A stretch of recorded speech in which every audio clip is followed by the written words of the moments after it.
The winter charity ball of Belgravia shimmered beneath 1,000 softened flames, each chandelier casting its own constellation across gowns of satin and gentlemen polished as though chiseled from marble. Outside, the streets lay buried under fresh snow, but inside the grand hall of Ashcombe House, warmth glowed like a promise, except to the woman who paused alone beneath the archway, her breath catching as the murmur of society rolled against her like a cold tide. Lady Evelyn Marchwood stepped forward with measured grace, the chain around her neck glinting as her late husband's signet ring rested against her collarbone. It was the one piece she refused to surrender, even as murmurs followed her like trailing smoke. She had worn widowhood with dignity, but dignity was thin armor in a world hungry for scandal. As her gloved fingers steadied the folds of her dark gown, she felt the eyes that grazed her, some pitying, others sharp with judgment. She had expected whispers, she always expected whispers, but not the figure who intercepted her before she reached the ballroom's heart. Lady Honoria Ashcombe, mistress of the house and undisputed queen of London gossip, blocked her path with a smile too sweet to trust. Draped in ruby silk and ambition, Honoria leaned gently on her ivory fan as though posing for an admiring painter. "My dear Lady Evelyn," she began, her voice honeyed with condescension. "How very courageous of you to attend this evening. Alone, are you?" The violin softened as if even the orchestra leaned closer. "I am here in support of the charitable cause," Evelyn replied, keeping her posture straight. "As invited." "Invited, of course," Honoria echoed, though the slight lift at the corner of her mouth suggested she found the word amusing. "Yet one must remember the rules of proper presentation. A widow of your position is ordinarily expected to attend with a family escort or, how shall I phrase it, a guiding gentlemanly presence." Evelyn felt the blood rise to her cheeks. "I was not aware my attendance required permission." Honoria's fan fluttered, a gesture meant to signal mock surprise. "Oh, my dear, not permission. Merely propriety. You understand how delicate appearances can be when one has endured, well, so much misfortune." The words hung in the air like frost. A few gentlemen at the edge of the room turned their heads. One murmured something behind his gloved hand, prompting a ripple of soft laughter. Evelyn's fingers curled at her side. The weight of the signet ring against her skin felt suddenly heavier, as though reminding her of promises fulfilled and lost. She refused to look away from Honoria, though her pulse stung in her throat. "I do not believe my presence offends the spirit of charity," she said softly. Honoria's smile sharpened. "Perhaps not charity. But you do risk inviting speculation. A young widow so soon among society. Some might say you are seeking a replacement. And rather urgently." The cruelty struck with perfect precision. A hush fell so completely that the fire in the nearby hearth crackled like thunder. Evelyn felt the heat prickle at the corners of her eyes, but she would not allow herself to falter. "Not here. Not before Honoria." She inclined her chin, willing her voice to steady. "I seek nothing but peace, Lady Ashcombe." "Peace?" Honoria repeated with false sympathy. "Then perhaps a quieter evening would have suited you better. After all." Her words halted. Not because she had chosen kindness, but because something in the room shifted. A stir. A shadow of authority. From across the ballroom, advancing with the deliberation of a man used to being feared and obeyed, came His Grace, Duke Adrian Blackwell. He wore black trimmed in silver, the color of midnight tempered by moonlight. Though elegant in every detail, his expression bore none of the warmth that lit the chandeliers. Instead, there was a solemn, watchful intensity, like a man who had learned long ago that silence could be more dangerous than words. Those who stood in his path inclined their heads, some with admiration, others with careful distance. The Duke's reputation was as formidable as it was tragic.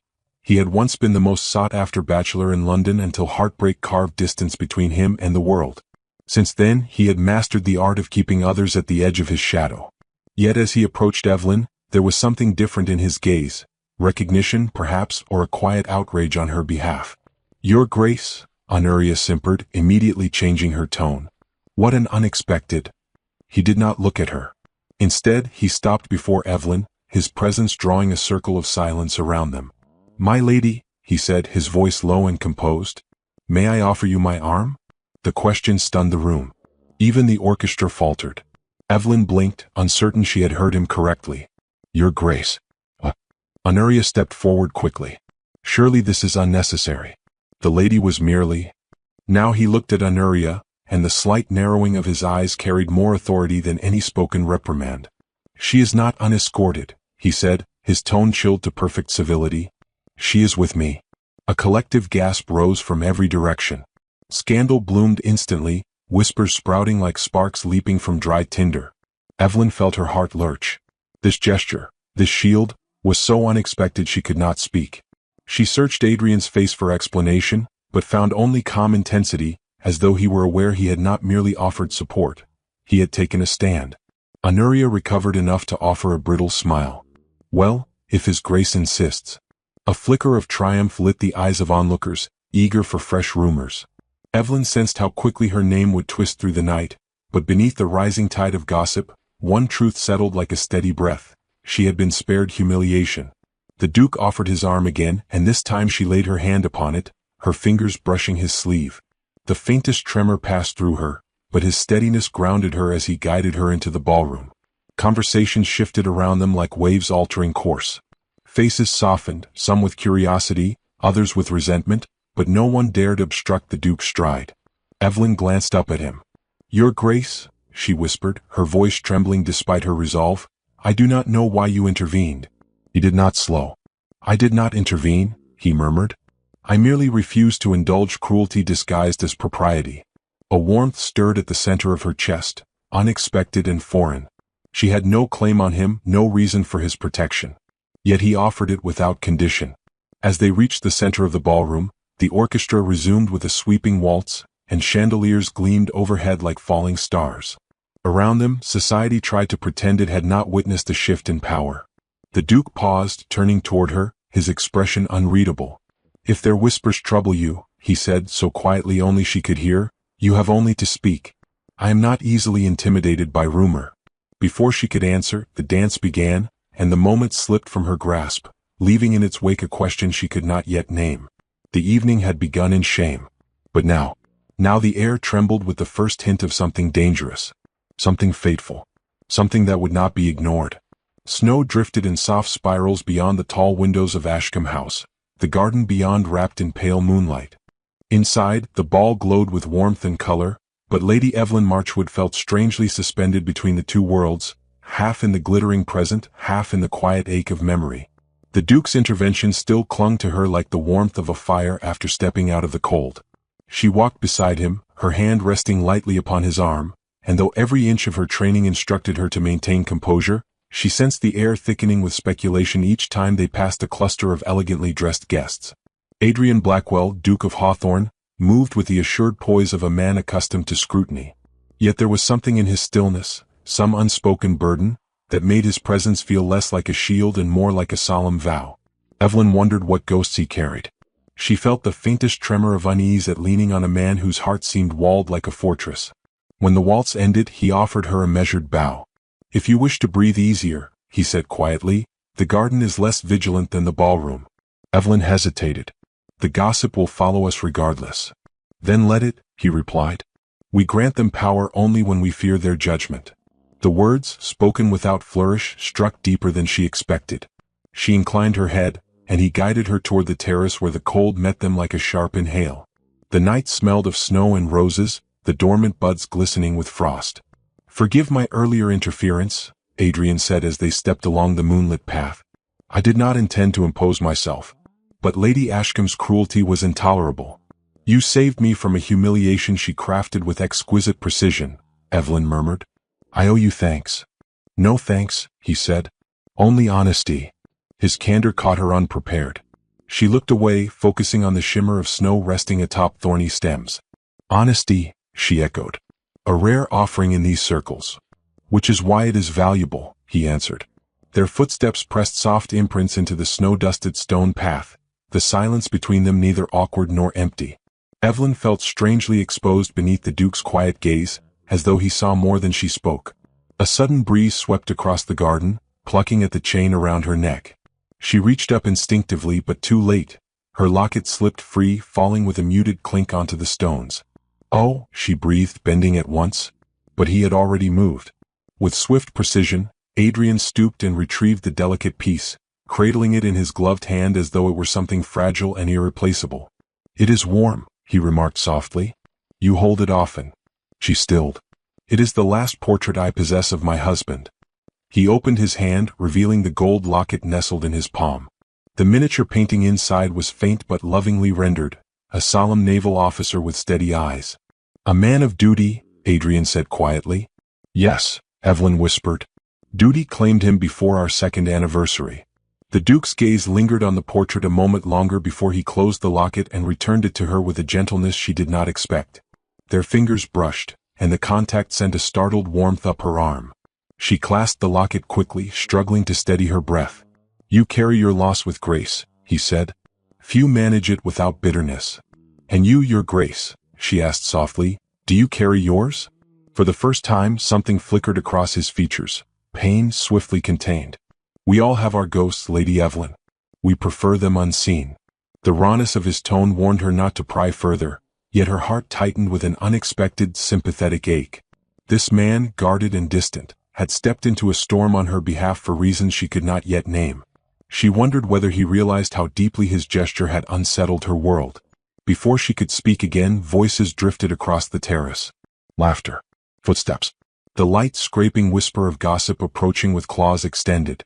Evelyn stiffened as two young debutantes stepped into view, their cheeks bright with cold and eyes bright with mischief.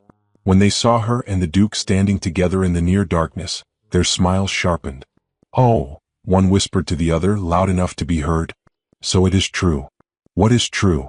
Adrian asked, turning with slow, daunting composure. The girls dipped hurried curtsies, startled by being addressed. "And nothing, your grace," the bolder one stammered. "Only, well, there has been talk that Lady Evelyn seeks a new protector." Evelyn felt the sting like a slap. "And," the second girl added, glancing between them with trembling excitement, "that she has found one." Adrian's voice lowered to a cold steel edge. "I suggest you find a more honorable subject for amusement. Lady Marchwood deserves respect, not your idle cruelties." The girls paled, curtsied once more and scurried back inside. Evelyn exhaled shakily, humiliated and grateful in the same breath. "I am becoming a liability to your reputation, your grace." Already they whisper. "Let them," he said, echoing his earlier words. "Their whispering changes nothing of importance." "It does," she insisted. "Every rumor threatens the delicate balance I struggle to maintain. My finances, my household, my charitable commitments, everything depends on society believing I conduct myself with impeccable restraint." He studied her with a gravity that made her feel painfully seen. "And you believe I would allow rumor to endanger you?" "You cannot silence every tongue," she whispered. "No," Adrian agreed. "But I can stand where the daggers are thrown." He slipped his cloak from his shoulders. Before she could protest, he set it around hers, the wool thick and unexpectedly warm. The gesture was too intimate, too generous, too dangerous. "Your shoulders are cold," he said. "Accept it." She felt the weight, the warmth, the unmistakable comfort. But she felt, too, the way the act would be interpreted, the doubt it would seed. "If someone sees." "They already have," he said. "And if they choose to weaponize kindness, then the fault is theirs, not ours." "You speak as though you intend to defend me." "Perhaps I do." Her breath caught at the sincerity in his tone. She had not asked for his protection. Yet he offered it with a certainty that unsettled everything she believed about her own strength. "Why?" she whispered. "We are not friends. We barely know one another." He looked away toward the frost-covered roses. "Because I know what it is to be judged for circumstances beyond one's control. And because you deserve better than to be cornered by cruelty." A swell of emotion rose in her, a mixture of gratitude and fear. She could not endure another wound, not now, not from someone she might begin to rely upon. "Your grace." "If the whispers become unmanageable," he said quietly, cutting her off, "call upon me. I will not stand idle while you face them alone." She froze. Such an offer, from a duke of his stature, was no small thing. Accepting it could rewrite her future. Rejecting it might shatter something delicate forming between them. Before she could answer, the moon slipped behind a cloud, plunging the garden into a cooler hush. The Duke did not press her for a response. But Evelyn knew at that moment her life had shifted, and the world she clung to with trembling fingers would never again feel as it had before he stepped into it. Rain clawed at the windows of Marchwood House with a restless persistence, the storm swelling as though the night itself conspired to expose every unspoken truth hidden within its walls. The fire burned low in the drawing room, casting long, wavering shadows that trembled across the carpets and gilded frames. Lady Evelyn stood near the mantel, her hands pressed together so tightly her knuckles whitened. The letter that had driven her to desperation lay unfolded on the table beside her, its elegant script more cruel than any shouted insult. Your charitable patronage shall be reconsidered should further impropriety tarnish the Ashcombe name. Lady Honoria Ashcombe had chosen her words with the precision of a dagger, threatening to withdraw Evelyn from the Women's Relief Society in which she had found both purpose and solace. It was not merely a social blow, it was a direct strike at the one legacy she had managed to preserve after her husband's passing. Without it, she would be reduced to whispers, to pity, to irrelevance. The humiliation choked her more fiercely than the storm's chill. When the knock came, firm, steady, unmistakably deliberate, Evelyn startled. She had sent her maid to bed. No visitor should dare approach at this hour. Another knock, louder this time, punctured the sound of the rain. With her breath caught in her throat, she gathered her shawl and moved toward the door, her thoughts racing. Only one man possessed the audacity, the authority, and the gravity to arrive unannounced in a tempest. She opened the door. There he stood, Adrian, Duke of Hawthorne, rain sliding from his dark hair and gathering at the collars of his coat. His presence filled the threshold like a gust of winter wind, sharp and bracing. He did not wait for permission. He stepped inside at her slight nod, his boots leaving faint marks across the floor. "Forgive the intrusion," he said, voice taut with urgency.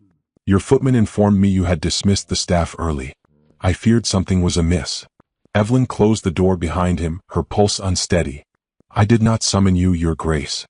"No," he replied, studying her with careful intensity.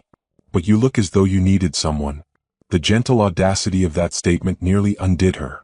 She stepped back into the drawing room, leading him toward the low-burning fire. Only once he shed his damp coat and gloves did she find the strength to speak. "It is improper for you to come here at this hour." "Improper," he repeated softly. "And yet here I stand." The faintest tremor ran through her as she picked up the letter from the table. "I received this tonight." He approached, pausing only when he was close enough for the warmth of the fire to halo around them both. His eyes sharpened when he read Honoria's elegant venom. Evelyn watched the shift in his expression, the glacial calm he wore in public fracturing into something darker, fiercer. "She threatens your standing," he said. "And for what? Because you refused humiliation?" "Because I have no husband to shield me," Evelyn whispered. "Because a widow with limited means is an easy target." Adrian set the letter down with a controlled precision that betrayed his anger. "This is extortion dressed as etiquette. She hopes you will retreat quietly so her influence remains unchallenged." "She will succeed." Evelyn's voice cracked. "I cannot weather another scandal. My late husband's pension supports this house, the servants, my mother's care. If society deems me unsuitable, everything falters. You give her too much power. And you," she whispered, "do not understand how fragile my position is." He turned toward her fully, the storm outside echoing the tension between them. "I understand what it is to be cornered," he said. "To lose something you believed would anchor you all your life." His tone, quiet, raw, pulled her gaze to his. She had known whispers of his past, but never from his own lips. "You're intended?" she asked gently. He inhaled slowly, as though dredging a memory from a place long sealed. "She chose another. A man of lesser title but greater charm. I had offered commitment. He offered adoration. I lost." A faint, bitter smile ghosted his mouth.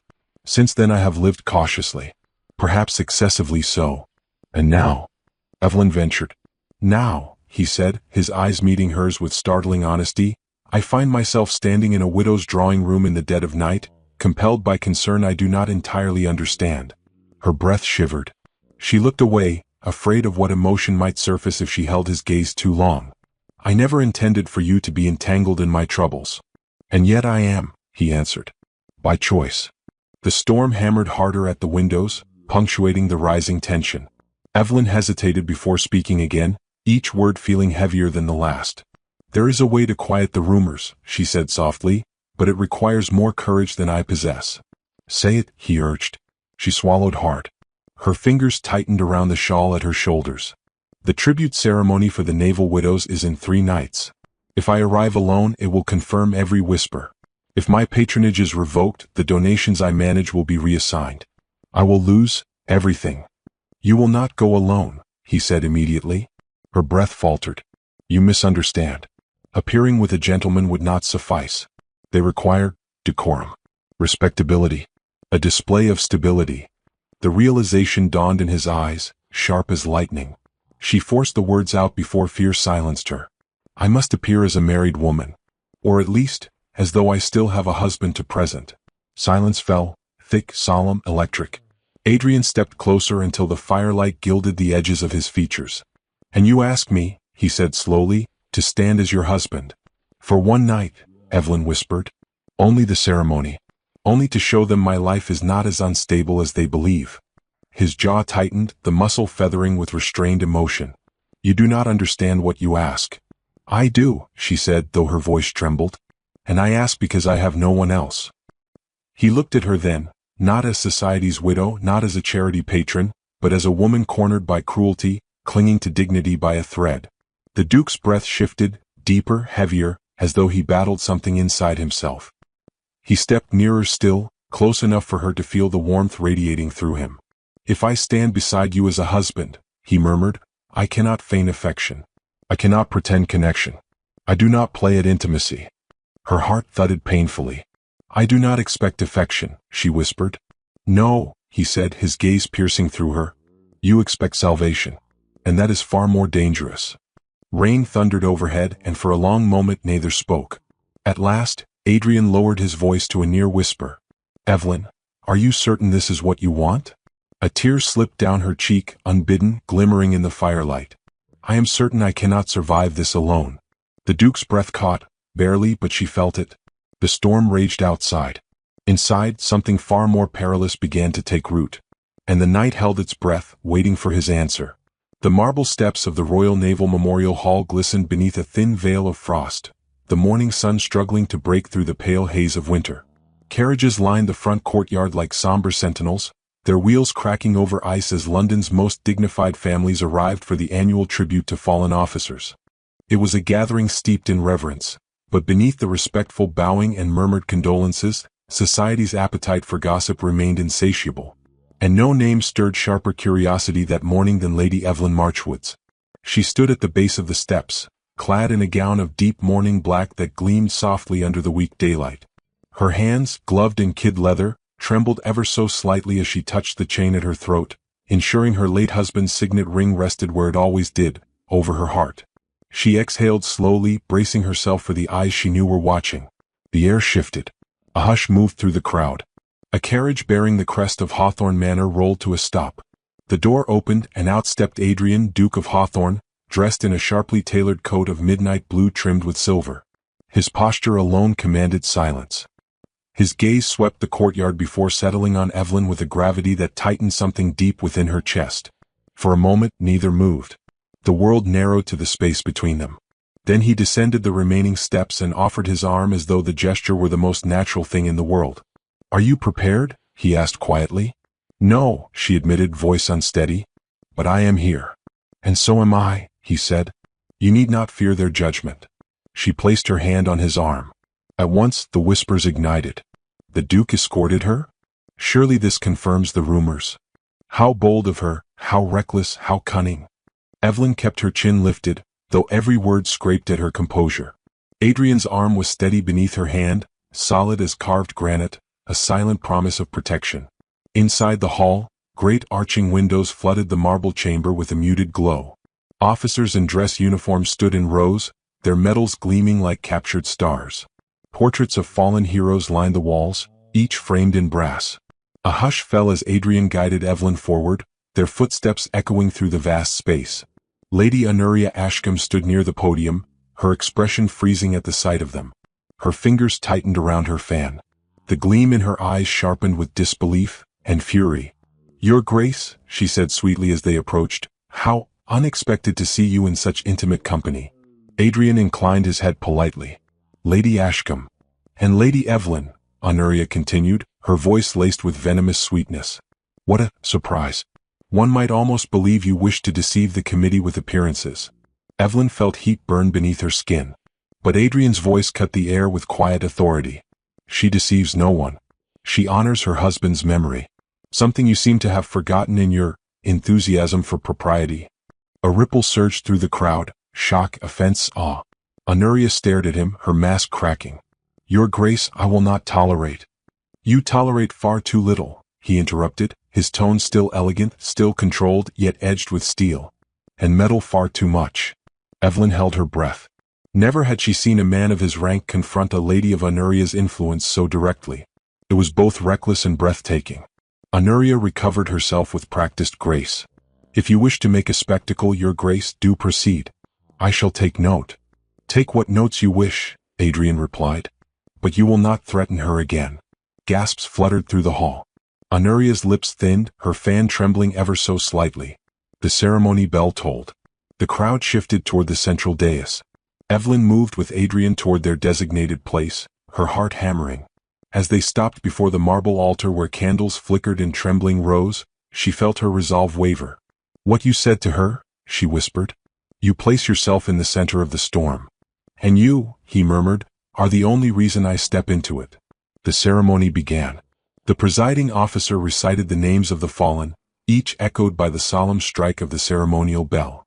Evelyn bowed her head as her husband's name rang through the hall, the memory tightening around her ribs. Adrian's hand, gloved, disciplined, found hers at her side. His fingers interlaced with hers, firm and reassuring. She inhaled sharply. Their joined hands felt too real, too intimate, too dangerous. When the officer invited families forward for the vow of remembrance, Evelyn stepped forth with Adrian beside her. The weight of the hall's scrutiny bore down on them, but the Duke's presence radiated a calm certainty that steadied her trembling limbs. She repeated the vow, her voice trembling with grief and resolve. When she faltered, Adrian's gentle pressure on her hand grounded her, as though silently sharing her burden.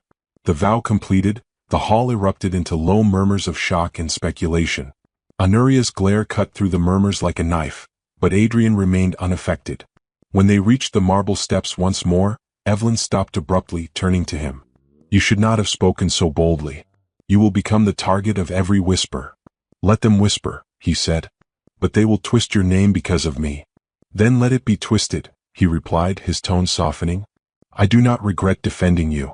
You should, she murmured. Society bends for no one, not even a duke. He stepped closer. I do not bend either. The cold air struck them as they moved outside. Snow drifted lazily through the pale morning light. Carriages waited in a quiet line, but Adrian did not lead her toward them. Instead, he turned to face her fully, his breath visible in the winter air. Evelyn, tell me this ends here, if that is truly what you wish.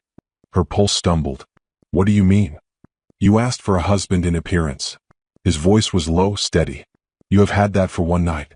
If you wish to step back into solitude, say so now. She searched his face, finding no jest, no arrogance. Only sincerity laced with something deeper, something he fought to suppress. You have given me more than I expected, she whispered. More than I asked for.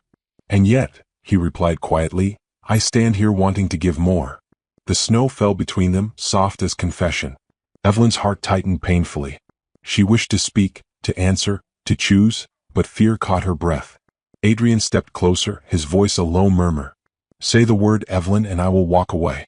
Say nothing, and I will not leave your side. Silence flooded the snowy courtyard. She could not speak. She could not let him go. Adrian's expression shifted, barely, beautifully, as understanding dawned. He did not take her hand. He simply stood beside her, unyielding in the cold, waiting for the storm their choice would soon unleash. Dawn crept into the Marchwood garden with a fragile quiet, the sky washed in the silver-blue tones of early morning. Frost clung to the petals of the last winter roses, each breath of air a drifting cloud. Lady Evelyn stood among the frozen blooms, drawing her shawl tighter around her shoulders as the weight of the previous day pressed upon her like an unwelcome shadow. The tribute ceremony had ended in tense triumph, yet the whispers afterward had multiplied with alarming speed. Her name now moved through London like a spark racing along dry tinder. Every instinct told her to withdraw, to shelter herself against the oncoming storm. But another voice, quieter, steadier, painfully human, whispered that running now would sever something too precious to lose. The garden gate creaked. Her breath hitched, though she did not turn immediately. She had known he would come. She had felt his presence long before he stepped across the frost-covered stones. Evelyn, Adrian's voice carried through the chilled air, low and steady, the same voice that had anchored her through humiliation and fear. You left the ceremony without a word. She turned. The Duke of Hawthorne stood framed by the pale light of dawn, snow gathering on the shoulders of his dark coat. His hair, touched faintly by frost, made him appear almost unreal, like a figure carved from winter itself, formidable and lonely. "I did not know what to say," she replied, her voice barely above a whisper. "Everything happened so quickly." "So quickly," he echoed, stepping closer, yet not without meaning. The distance between them closed with quiet inevitability. He stopped only when he was near enough that she could see the exhaustion shadowing his eyes, eyes that had weathered their own storms long before she ever called upon him. "London is already speaking," Adrian said. "By midday they will have crafted our entire history, complete with motives neither of us possess." She flinched. "And you came here anyway." "I came," he said, "because gossip does not rule my steps. And because you left me with questions I could not ignore." Her breath condensed between them, forming brief ghosts. "You asked me yesterday whether I wished this to end. And you did not answer. Because I did not know how." Her voice faltered, rising with a mix of fear and yearning. "You have risked so much for me, your name, your reputation, and I cannot allow society to turn you into a casualty of my circumstances." He hesitated, the faintest tightening of his jaw revealing the bruise her words left. "Is that truly how you see me? As a man incapable of choosing where he stands?" "No," she whispered. "I see you as a man who deserves more than to be dragged into the debris of my life." Adrian inhaled, the breath sharp in the cold. "Evelyn, I have lived behind walls for years. You did not drag me from them. You simply reminded me of the world beyond." The sincerity in his voice struck her chest like a physical blow. She turned her gaze to the roses, their petals edged with ice. "I fear losing everything. My home, my standing, my peace." "And I," he said softly, "fear losing you." Her head snapped toward him. He stood unflinching, the dawn catching the silver threads in his coat. "I told you," Adrian continued, "that I do not play at intimacy. If I stand beside you, it is not a masquerade. It is because something in you stirs the part of me I believed long dead." Her heart clenched. "You speak as though I feel something?" he murmured. "I do." The admission hung between them, fragile and devastating. He stepped forward, this time with unmistakable resolve, until he stood mere inches away. "But I will not ask for what you cannot give." Evelyn's breath trembled. "I do not know what I can give." "Then allow me to show you what I offer." He lowered himself to one knee, not with flourish but with reverence. No ring. No grand audience. Just the raw truth of a man shedding the last of his armor. Evelyn gasped. "Adrian?" "I kneel not with proposal," he said, meeting her startled gaze, "but with intention. If you need a husband for one night, I will be so. If you need a husband for a lifetime, I will not falter. If you need time, I will wait. But I will no longer stand in the shadows while society strips you bare." Emotion surged up her throat, sharp and overwhelming. She pressed a hand to her heart, feeling the cool weight of the signet ring beneath her fingers. "You do not understand," she whispered. "This ring, this is all I have left of my past. My loyalty. My grief." "And you honor it," he said gently, "but grief was never meant to be a shackle." With trembling hands she reached for the chain. The clasp resisted at first, as though reluctant to yield to change. But she breathed deeply and unfastened it. The ring slipped into her palm with a muted click. Adrian rose slowly, watching her with quiet intensity. "Give it to me," he said. "Only if you choose to." Evelyn's fingers curled around the ring. It was the weight of years, of vows, of sorrow. Letting go felt like stepping into a void. But Adrian stood waiting, patient, steady, offering not rescue but partnership. She extended her hand. The ring slid from her palm into his, the symbolic surrender echoing through her entire being. Adrian closed his fingers over it with solemn respect. "You honored your past," he said. "Now allow yourself a future." Tears blurred her vision, warm against the frigid air. "Adrian, I do not know how to do this." "You do not need to know," he murmured. "You need only take the first step." He drew her into his arms, not with urgency, but with the reverence of a man who understood the cost of trust. She felt his breath against her temple, warm and steady, anchoring her against the turmoil. Snow began to fall, slow and deliberate, as though blessing the moment. Evelyn let herself lean into him, her fears softening beneath the certainty of his embrace. "I am afraid," she whispered. "So am I," he confessed. "But courage is not the absence of fear. It is the decision that something is worth it." The dawn brightened, scattering gold across the frost. Evelyn closed her eyes, letting the warmth of his presence seep through the cold. "I choose this," she whispered at last. "I choose you." Adrian's arms tightened around her, a breath of relief escaping him as though he had held it for years. In the quiet of the winter garden, amid frost-touched roses and falling snow, two wounded hearts stepped out of their grief, not into certainty but into hope. And for the first time it felt enough.